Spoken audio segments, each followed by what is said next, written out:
Assalamualaikum warahmatullahi wabarakatuh. Perkenalkan, saya Ayu Kartika, calon guru penggerak angkatan 11 dari Kota Bukit Tinggi. Kali ini saya akan memaparkan koneksi antar materi pada modul 2.1. Adapun fasilitator yang mendampingi dan membimbing saya adalah Bapak Budi Darmawan SPD MT serta Ibu Pengajar Praktik Ibu Yusnita Nora SPD dan Bapak Riko Firdaus MPD. Apakah saya mengubah pemikiran saya sebagai akibat dari apa yang telah saya pelajari? Setelah mempelajari dan memahami modul 2.1 tentang pembelajaran berdiferensiasi, tentu mengubah pemikiran saya tentang cara bagaimana memenuhi kebutuhan belajar murid. Sebelum belajar tentang pembelajaran berdiferensiasi, saya menganggap semua murid memiliki kebutuhan belajar yang sama, sehingga guru melaksanakan pembelajaran dengan menyamakan metode untuk semua murid di kelas. Guru seakan-akan mengabaikan bahwa masing-masing murid memiliki karakteristik dan latar belakang belajar yang berbeda. Bagaimana perubahan pemikiran tersebut berkontribusi terhadap pemahaman saya tentang implementasi pembelajaran berdiferensiasi. Setelah belajar modul 2.1 tentang pembelajaran berdiferensiasi, saya memperoleh banyak pengetahuan dan pengalaman baru bahwa setiap murid memiliki kebutuhan belajar yang berbeda-beda. Kebutuhan belajar murid antara lain tentang kesiapan belajar murid, minat belajar murid, dan profil belajar murid. Dengan perbedaan kebutuhan belajar ini mengakibatkan guru harus berbeda pula perlakuan belajar kepada murid, sehingga murid terpenuhi kebutuhan belajarnya dan merasakan kehadirannya di kelas sangat dihargai. Saya juga belajar tentang strategi pembelajaran berdiferensiasi yang meliputi diferensiasi konten, diferensiasi proses, dan diferensiasi produk. Pemikiran-pemikiran ini sangat berkontribusi bagi saya untuk memahami dan mengimplementasikan pembelajaran berdiferensiasi di kelas. Guru harus memetakan kebutuhan belajar murid dengan berbagai cara, seperti melakukan serangkaian tes diagnostis, melihat data dari kelas sebelumnya, atau bahkan bertanya kepada guru kelas sebelumnya, dan hal ini penting untuk guru sebagai dasar untuk membuat perencanaan pembelajaran berdiferensiasi di kelas. Nah, bagaimana saya tetap dapat bersikap positif walaupun banyak sekali tantangan dalam penerapan pembelajaran berdiferensiasi ini? Tiadanya keyakinanlah yang membuat orang takut menghadapi tantangan, dan saya percaya pada diri saya sendiri. Itu adalah pepatah dari Muhammad Ali. Pepatah tersebut sangatlah membangkitkan motivasi saya dalam penerapan pembelajaran berdiferensiasi. Tentunya menghadapi tantangan dan kendala. Namun, sebagai guru kita harus belajar untuk mengasah kompetensi guru, dan guru tidak boleh berhenti belajar. Untuk mengatasi tantangan dan kendala banyak hal yang bisa dilakukan, antara lain dengan memperbanyak referensi implementasi pembelajaran berdiferensiasi yang sekarang bisa dengan mudah didapatkan dari berbagai sumber belajar. Saya juga memanfaatkan komunitas belajar di sekolah untuk saling sharing pengalaman tentang implementasi pembelajaran berdiferensiasi.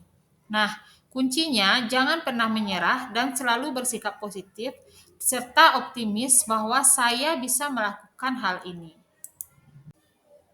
Sebelum kita masuk kepada kaitan antara modul 2.1 dengan modul-modul sebelumnya, kita lihat dulu apa sih itu pembelajaran berdiferensiasi. Pembelajaran berdiferensiasi adalah pembelajaran yang dilakukan dengan memberikan keleluasaan kepada murid untuk mengembangkan potensi dirinya secara optimal melalui strategi yang berbeda-beda untuk memenuhi kebutuhan belajar murid. Sebelum membuat perencanaan pembelajaran, guru harus memetakan kebutuhan belajar murid yang meliputi kesiapan belajar murid, minat murid, dan profil belajar murid. Setelah melakukan pemetaan kebutuhan belajar murid, selanjutnya guru membuat perencanaan pembelajaran seperti RPP dan modul ajar dengan memikirkan strategi pembelajaran berdiferensiasi seperti apa yang tepat untuk digunakan. Ada 3 strategi pembelajaran berdiferensiasi. Yang pertama, diferensiasi konten, yang kedua, diferensiasi proses, dan yang ketiga, diferensiasi produk. Diferensiasi konten, yaitu mengacu pada isi atau materi pembelajaran itu sendiri. Diferensiasi konten dapat dilakukan berdasarkan tingkat pemahaman siswa mengenai materi tersebut, yaitu apakah siswa belum paham, paham secara parsial, atau sudah paham dengan baik. Untuk diferensiasi proses, bagaimana peserta didik akan memaknai materi yang dipelajari baik secara mandiri atau kelompok dengan menyediakan kegiatan berjenjang. Untuk diferensiasi produk, berupa tagihan yang kita harapkan dari peserta didik dengan memberikan tantangan atau keragaman variasi serta memilih produk apa yang diminatinya. Nah, kita akan masuk kepada kaitan pembelajaran berdiferensiasi dengan modul 1.1, modul 1.2, modul 1.3, dan modul 1.4. Kaitannya dengan modul 1.1. Implementasi pembelajaran berdiferensiasi ini sangat sesuai jika dikaitkan dengan materi modul 1.1, yakni filosofi pemikiran Ki Hajar Dewantara, di mana pembelajaran haruslah berpihak pada murid dan sesuai dengan kodrat anak. Setiap anak lahir dengan kodratnya masing-masing, memiliki karakteristik yang berbeda-beda, sehingga melalui pembelajaran berdiferensiasi ini, murid akan terpenuhi kebutuhan belajarnya yang berbeda-beda, sehingga murid mengikuti pembelajaran dengan rasa bahagia. Sementara itu, kaitannya dengan modul 1.2 adalah pembelajaran berdiferensiasi ini sudah sesuai dengan nilai dan peran guru penggerak yang sudah kita pelajari pada modul 1.2. Salah satu nilai guru penggerak adalah berpihak kepada murid. Pembelajaran berdiferensiasi adalah proses pembelajaran yang sangat berpihak kepada murid, sehingga pembelajaran berpusat kepada murid atau student center, di mana murid diberi keleluasaan untuk memilih cara belajar yang sesuai dengan kesiapan, minat, dan gaya belajarnya. Selain itu, dengan menerapkan pembelajaran berdiferensiasi, berarti guru sudah menerapkan nilai guru penggerak, yaitu inovatif, karena dalam pembelajaran berdiferensiasi, guru dituntut untuk kreatif dalam menciptakan strategi pembelajaran berdiferensiasi yang sesuai dengan pemetaan kebutuhan belajar murid. Dengan menerapkan pembelajaran berdiferensiasi, guru juga mengambil peran sebagai pemimpin pembelajaran karena guru harus benar-benar menjadi fasilitator belajar bagi semua murid.